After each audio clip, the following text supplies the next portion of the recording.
warahmatullahi wabarakatuh.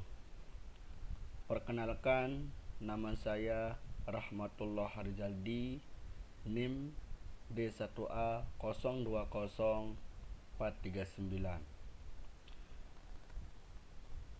dari Fakultas Hukum Program Studi Ilmu Hukum Universitas Mataram.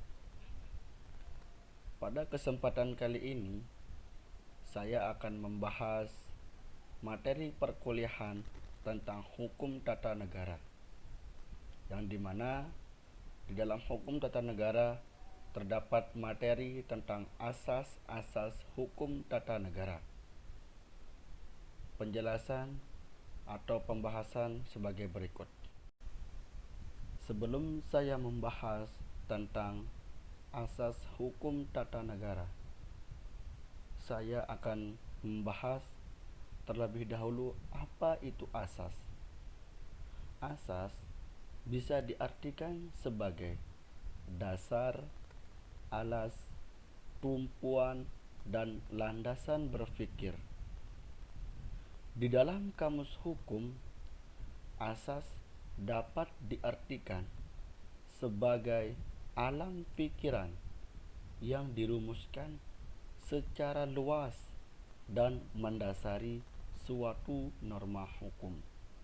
Jadi, bisa kita katakan bahwa asas hukum tata negara adalah hal yang sangat mendasar dan fundamental yang dijadikan landasan berpikir dan pedoman di dalam pembentukan ketentuan-ketentuan yang ada di hukum tata negara. Di dalam hukum tata negara terdapat 5 asas-asas hukum tata negara. Sebagai berikut, yang pertama adalah asas kedaulatan rakyat. Yang kedua, asas negara hukum. Yang ketiga, asas negara kesatuan. Yang keempat, asas pemisahan dan pembagian kekuasaan. Yang kelima adalah asas kekeluargaan. Pada kesempatan kali ini, saya akan membahas asas kedaulatan rakyat. Pengertian dari kedaulatan adalah kekuasaan tertinggi untuk menentukan hukum tertinggi yang berlaku di suatu negara. Yang kita tahu, di Indonesia hukum tertinggi adalah Undang-Undang Dasar Negara Republik Indonesia 1945. Kedaulatan rakyat adalah kekuasaan tertinggi untuk menentukan hukum yang tertinggi di negara adalah rakyat melalui wakil-wakilnya dan pemimpin yang dipilih langsung oleh rakyat seperti MPR, Presiden, dan DPR, dan lain-lainnya. Asas kedaulatan rakyat dapat disamakan juga dengan asas demokrasi, yang dimana demokrasi adalah pemerintahan dari rakyat, oleh rakyat, dan untuk rakyat. Pemimpin dan wakil rakyat dipilih dari rakyat, oleh rakyat, untuk melaksanakan kesejahteraan dan amanat dan aspirasi rakyat. Dasar hukum pra-amandemen Undang-Undang Dasar 1945. Pasal 1 ayat 2 Undang-Undang Dasar 1945 yang berbunyi, kedaulatan rakyat berada di tangan rakyat dan dilaksanakan oleh Majelis Permusyawaratan Rakyat. Pasal 1 ayat 2 Undang-Undang 1945 ini sebelum amandemen melahirkan supremasi sebagai kekuasaan tertinggi.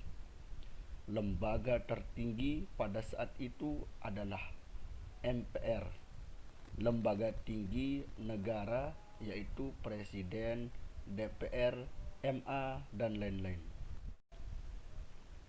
Implikasi di bidang ketatanegaraan. Menempatkan MPR sebagai lembaga tertinggi negara. MPR memilih presiden. MPR yang mendistribusikan kekuasaan kepada lembaga tertinggi negara lain. Presiden menerima mandat dari MPR. Kekuasaan membentuk undang-undang ada di tangan presiden. Pasal 5 ayat 1. Kekuasaan besar pada presiden. DPR tidak sepenuhnya mengemban dan menyalurkan aspirasi rakyat karena adanya mayoritas tunggal. Ide partai politik tidak bisa berkembang. MPR anggotanya semua anggota DPR dan DPD. MPR melantik presiden dan presiden melakukan tugasnya sebagai presiden.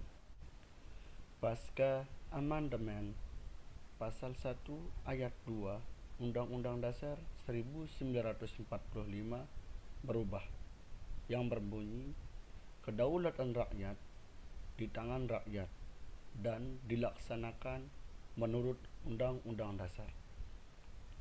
Undang-undang dibuat oleh presiden dan DPR yang disahkan oleh presiden.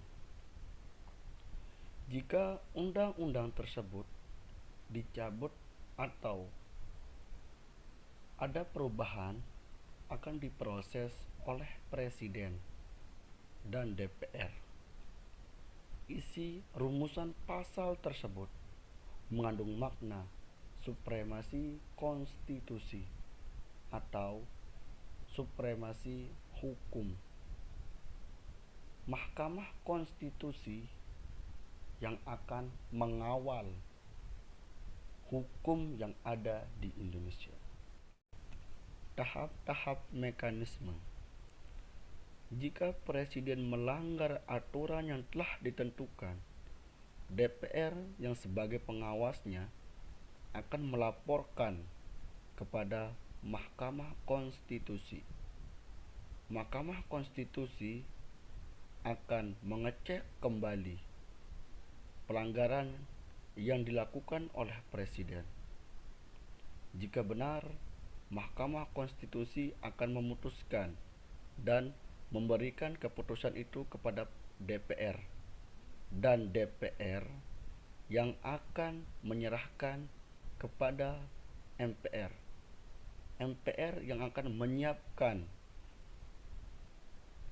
persidangan tersebut. Jika presiden benar-benar terbukti salah, MPR akan mencabut mandat dari presiden.